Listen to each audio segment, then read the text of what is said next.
What's going on, guys? Sawyer here, and it's time for another sit-down session. It's the first full video of this week. I know we only got one video last week, but I'm going to try to get two in this week. Last week I know was hella busy because... accidentally swore. I'm not supposed to say hella. But anyways, last week a ton of things came up with school, and then I also had to clean up a situation. But that's over with, and today we're going to be talking about people who take the right steps in life and they find the right opportunities for success, but they aren't blessed with success. And by blessed with success, I mean like they don't have money. Now, I want to remind you that money in itself isn't a god. There's people who worship nothing but money and worldly things, and they're even willing to sell their soul for it. And I want to reiterate that these people are not saved. For Jesus states in Matthew 19:24, "And again I say to you, it is easier for a camel to go through the eye of a needle than for a rich man to enter the kingdom of God." However, this video is not about the rich people who aren't happy, and it's also not about the broke people who aren't even trying. I'll do more videos on those kinds of people in the future. This video is about the people who are broke, who are struggling with things in their life like relationships and finding a job, but they are generally trying to make something out of nothing with their life, and unfortunately they're failing. I consider myself to be one of these people, as in late January, I was actually training for a job at a Greek restaurant, which is a step up on the typical unemployed young bloke who either just goes to school and goes home and plays video games, or generally just does nothing and is a NEET. Don't be a NEET, guys. However, long story short, I didn't get the gig. The boss told me not to come in on a certain day. He said that they'd reach back to me whenever they wanted me to come in again, and then they never reached back to me. So I never got hired, which sucks. And then February came around, and not only am I grounded by my parents, but I also have to deal with trying to secure scholarships for college. February was just a horrible month for me. But now in March, I've done a couple of online job applications, and I will be reopening my job search. And I bring this up because I recently saw a video from the Biblically Masculine podcast from David Hammond and Braden Steckler. Shout out to them, by the way. They're going to be doing really great things for Christ. And if you haven't noticed, this channel has especially taken an influence from David. But basically, they were talking about money. And they mentioned two kinds of Christians on two polar ends. One was the broke, lazy, do-nothing Christian who doesn't think of money at all.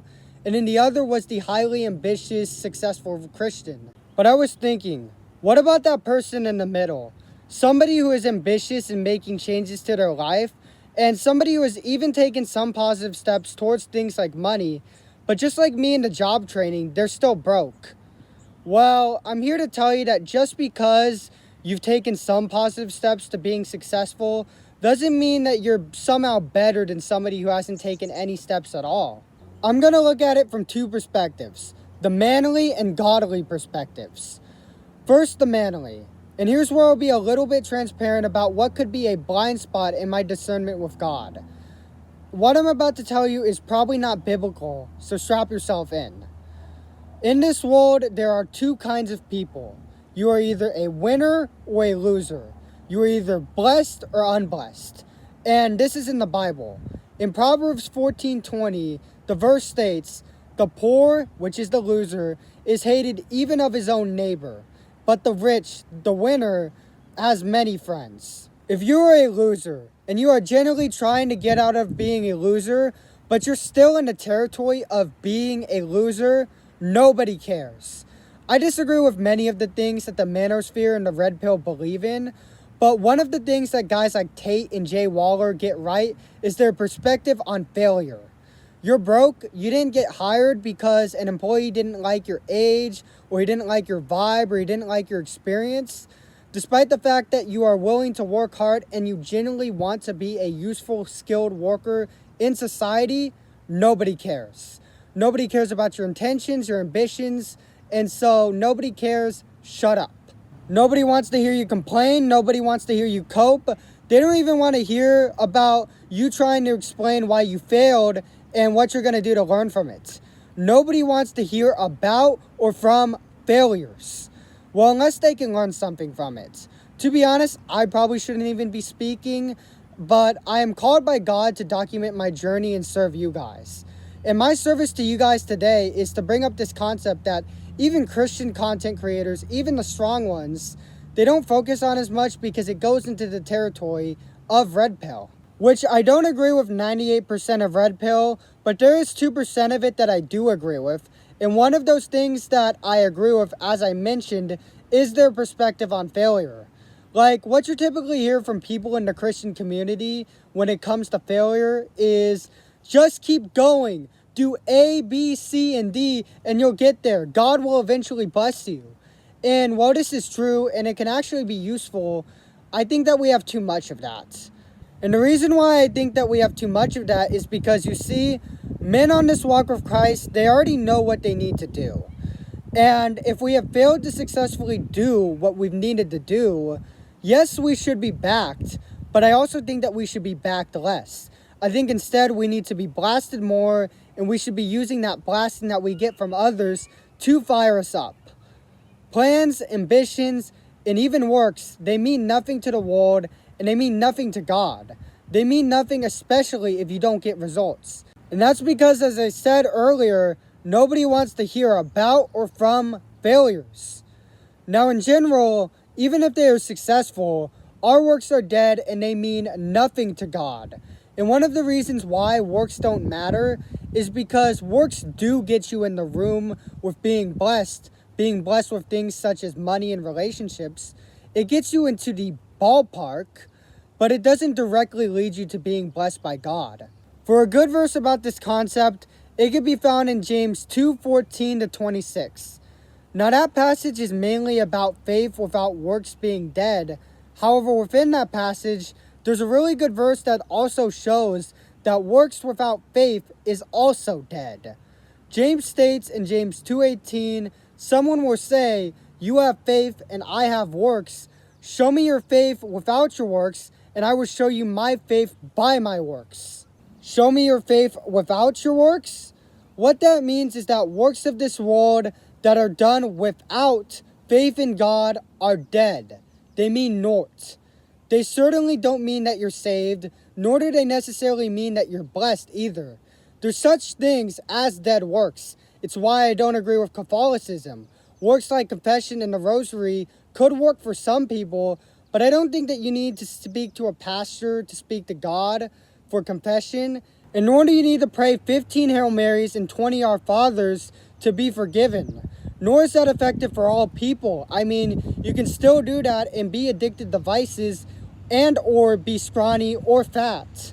It's this concept of dead works as to why I also don't agree with red pill and feminism, which I believe are two sides of the same coin. You can have the best body in the world, you can have all the money in the world, you could be chilling in Cabo, and you could still be miserable. Even if you aren't so in your mid to late 20s, this will especially ring true as you continue to get older and older. What is actually going to get you blessed with true fruits and true joy and true happiness and true fulfillment is how good your relationship with God is. And what makes your relationship with God good? Obedience. Obedience is what's going to get you blessed in a way that you can truly be fulfilled. Obedience is what's going to get you that physique, that job, that successful business, that thing that you can actually be proud of. And if you aren't blessed with these things as a Christian, the reason why you aren't is because, quite frankly, God doesn't trust you. And the reason why He can't trust you is because you're disobedient. What are you doing on the side? Is the life that you're living highly secular and not of God? Are you actually tapped into Him? Are you reading the Word? Are you ignoring Him by relapsing into corn? Or choosing to distract yourself with things such as entertainment or music? Because if that's the case, you're disobedient to God, and in that case, He will not bless you, and you will be chastened instead. For whom the Lord loves, He chastens. That's Hebrews 12:6. And that chastening is typically the withholding of blessings. It may also mean that you stay unemployed or your quality of life suffers. That just is what it is, and that's your punishment for being disobedient. So there are two things to take away from this video. First off, if you proclaim to love God and then you go against Him by trying to fulfill your own pleasures instead of His will, you will never win. disobedient people are not blessed and they are losers. Secondly, if you're a loser in life, whether you are trying to be one or not, nobody cares. Nobody of this world is coming to save you. The only thing that can save you is God. And yes, you're to obey God, but you're also to understand that people of this world don't care about your struggles. They don't care about empty promises. They just want results. And if you're not being blessed with winnings from God, then people don't care about you. So stop complaining, stop coping, stop trying to justify your failings, and instead, unless God calls you to teach something useful from your failings, shut up and do better. For the verse James 1:19 calls you to be slow to speak, which means to be slow to complain. And in Matthew 7:5, Jesus calls you to first remove the plank from your own eye, and then you will see clearly to remove the plank from your brother's eye. And I bring up that last verse because even I'm not perfect, guys. And there's certain specks in my own eye that block me from teaching you guys about certain things. If I was perfect, I would be teaching you guys today about how to get a job and why you should get a job. But instead, I'm teaching you guys about how to properly deal with failure. And that's to say, if there's something useful to be taught from your failures, teach it. But there are limits to your teachings, and if you aren't actively teaching your failures as lessons to others for them to learn from, shut up about your failings and get back onto building success with the blueprint that God gave you. But anyways, guys, that's the end of this video. Thank you for watching. As I've stated in previous videos, it was a very difficult end to the month of January and all of February. But hopefully we are on the right track, and hopefully I can at some point in this funk of unemployment that I've been on, and I can actually get hired. I hope things are going well for you guys as well. And always remember, stay safe, make smart decisions, and most importantly, stay faithful.